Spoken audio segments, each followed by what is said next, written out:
बोल श्री शाम्ब सदा शिव महादेव की जय। वाला शिव भक्तो, આપણે ભગવાન ગણપતિની ગઈકાલે કથા સાંભળી. હવે ભગવાન ગણપતિને પ્રથમ પૂજ્ય બનાવવાના રહસ્ય ઉપર આજની કથા. પહેલા ભગવાન ને યાદ કરી લઈએ. नागेन्द्र हाराय त्रिलोचनाय भस्मांगरागाय महेश्वराय नित्याय शुद्धाय दिगंबराय तस्मै नकाराय नमः शिवाय. द्वादश ज्योतिर्लिंगની प्रार्थना કરીએ. सौराष्ट्रे सोमनाथं च श्रीशैले मल्लिकार्जुनम् उज्जैन्या महाकाल ओंकारं ममलेश्वरं परल्या वैद्यनाथं च डाकिन्या भीमशंकरं सेतुबन्धे तु रामेशं नागेशं द्वारकावने वाराणस्या तु विश्वेशं त्र्यम्बकं गौतमी तटे हिमालये तु केदारं गुष्मेशं च शिवालये. एतानि ज्योतिर्लिङ्गानि चायं प्रातः पठे नर सप्तजन्म कृतं पापं स्मरणेन विनश्यति. शाम्ब सदा शिव महादेव की जय. गजानन गणपति महाराज की जय. देवाधिदेव महादेव की जय. पार्वती मात की जय. વાલા શિવ ભક્તો, આપ સૌનું હાર્દિક સ્વાગત છે આપણી પોતાની ધાર્મિક ચેનલ પંડિત વિપુલ વ્લોગમાં. આજે આપણે એક એવી અદ્ભુત કથા સાંભળવાના છીએ જેના અંતે તમને ખબર પડશે કે શા માટે કોઈ પણ શુભ કાર્યની શરૂઆત ભગવાન ગણેશજીની પૂજા કર્યા વિના કરવામાં આવતી નથી. લગ્ન હોય, ગૃહ પ્રવેશ હોય, યજ્ઞ હોય, વેપારનો આરંભ હોય, કોઈ પણ માંગલિક કાર્ય હોય, સૌથી પહેલા આપણે ગણપતિ બાપાનું સ્મરણ કરીએ છીએ.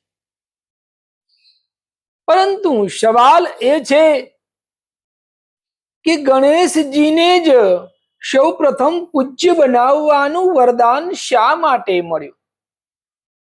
શું ગણપતિ સૌથી મોટા હતા? શું તેઓ સૌથી શક્તિશાળી હતા? કે પછી તેમની બુદ્ધિમાં એવું કોઈ રહસ્ય છુપાયેલું હતું કે જે કાર્તિકેય જેવા મહાપરાક્રમી દેવ પણ સમજી શક્યા નહીં? વાલા ભક્તો, આ રહસ્યને જાણવા માટે આપણે કથા સાંભળીએ.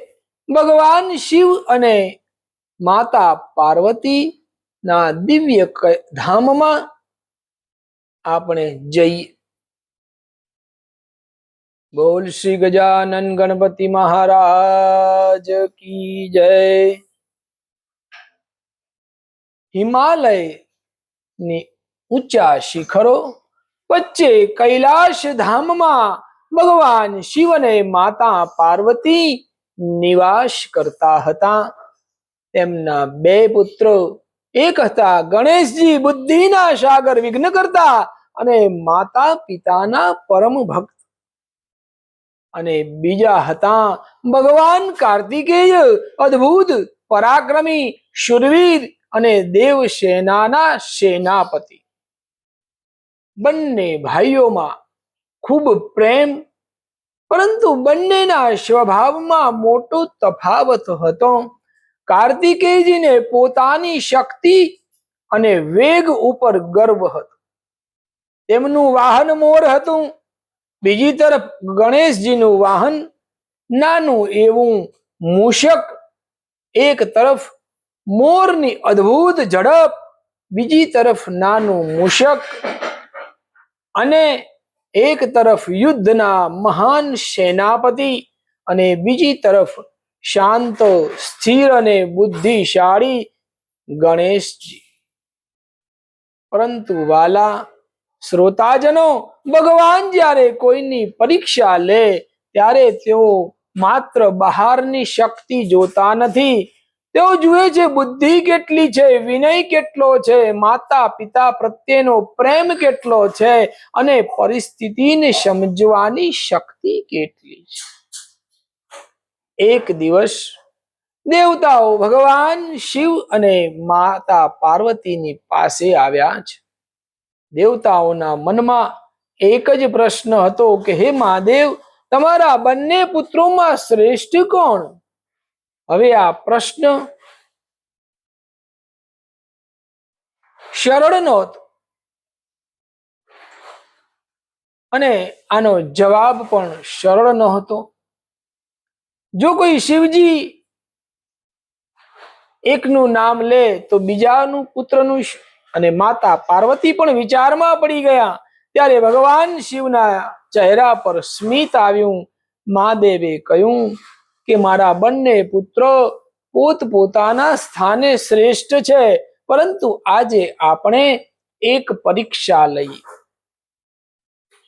કાર્તિકેયજી અને ગણેશજી બંને માતા પિતાની સામે આવીને ઉભા રહ્યા છે. મહાદેવે બંનેની તરફ જોયું અને કહ્યું, તમારા બંનેમાંથી જે સમગ્ર પૃથ્વીની 7 પ્રદક્ષિણા કરીને સૌથી પહેલા પાછો આવશે તેને સર્વશ્રેષ્ઠ માનવામાં આવશે અને તેને વિશેષ વરદાન આપવામાં આવશે.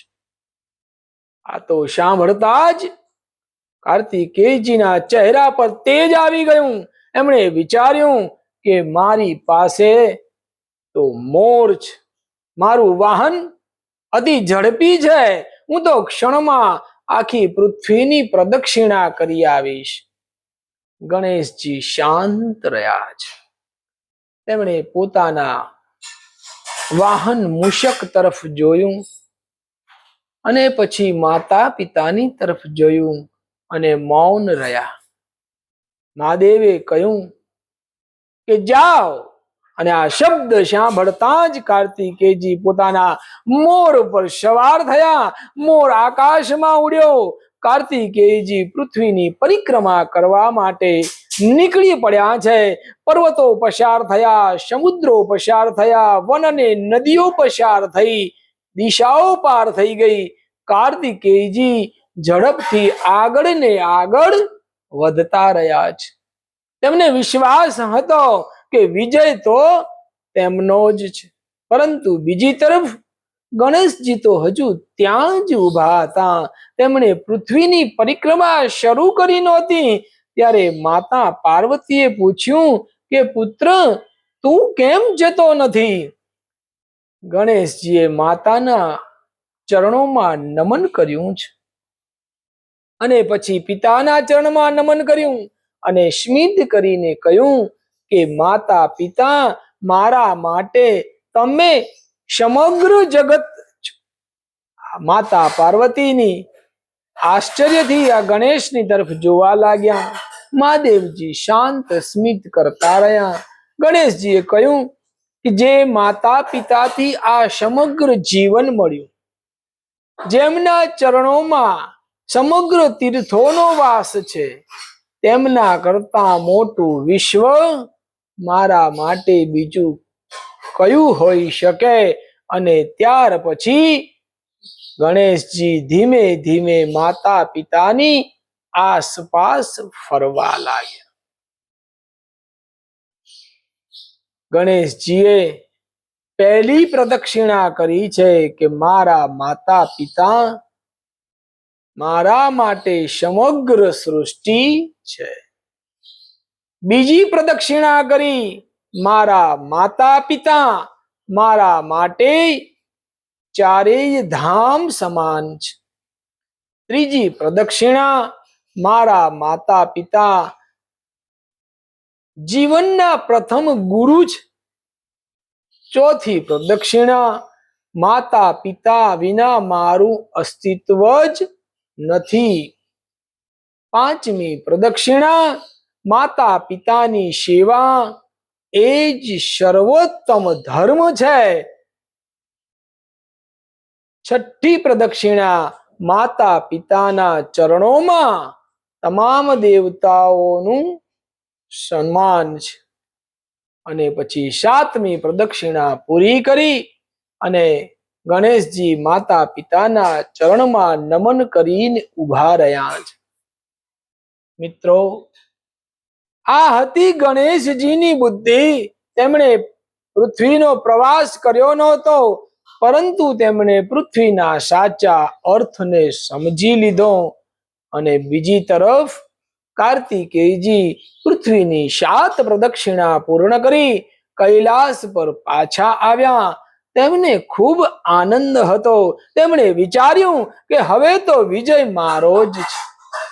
પરંતુ કૈલાસ પર પહોંચ્યા ત્યારે તેમણે જોયું કે ગણેશજી માતા પિતાની પાસે શાંતિથી બેઠા છે. કાર્તિકેયજી તો આશ્ચર્યમાં પડી ગયા. તેમણે પૂછ્યું, ભાઈ ગણેશ, તમે તો અહીં જ છો, તમે પૃથ્વીની 7 પ્રદક્ષિણા ક્યારે કરી?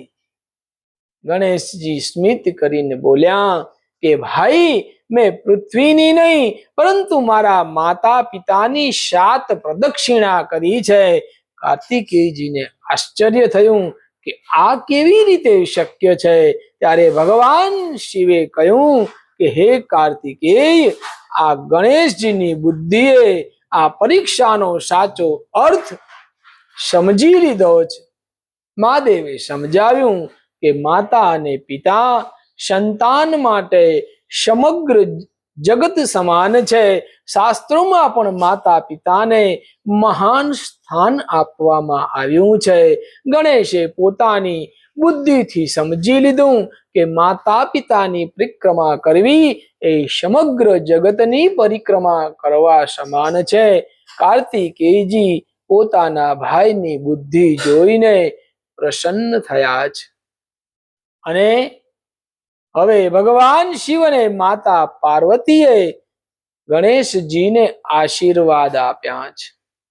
મહાદેવે કહ્યું કે હે ગણેશ, આજથી કોઈ પણ શુભ કાર્યની શરૂઆત તારી પૂજા વિના નહીં થાય. માતા પાર્વતીએ કહ્યું કે તું સૌનો મંગલ કરનાર બનીશ. દેવતાઓએ જય જયકાર કર્યો છે.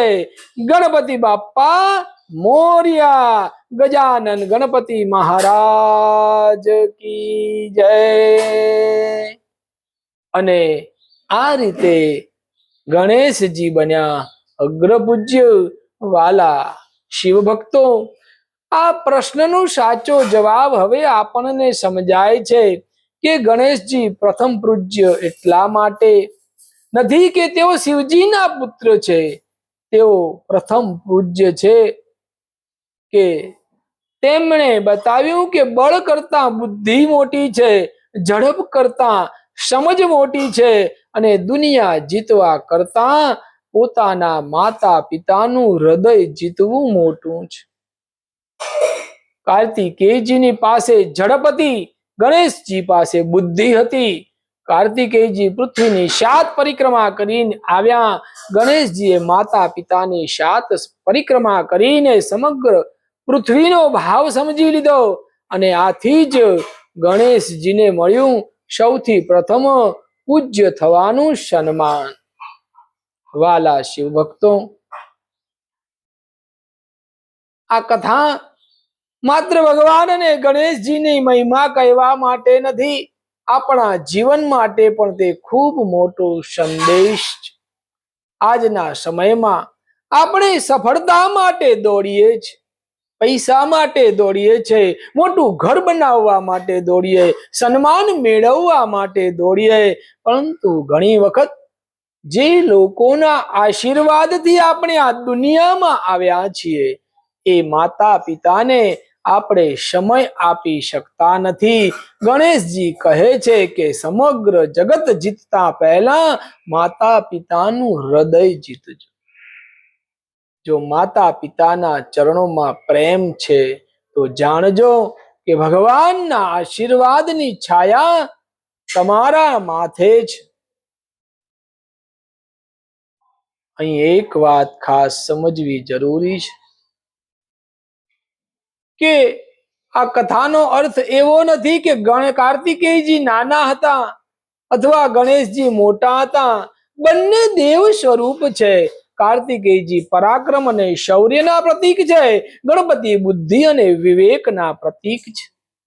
જ્યાં શૌર્ય છે ત્યાં કાર્તિકેયજીનું સ્મરણ છે.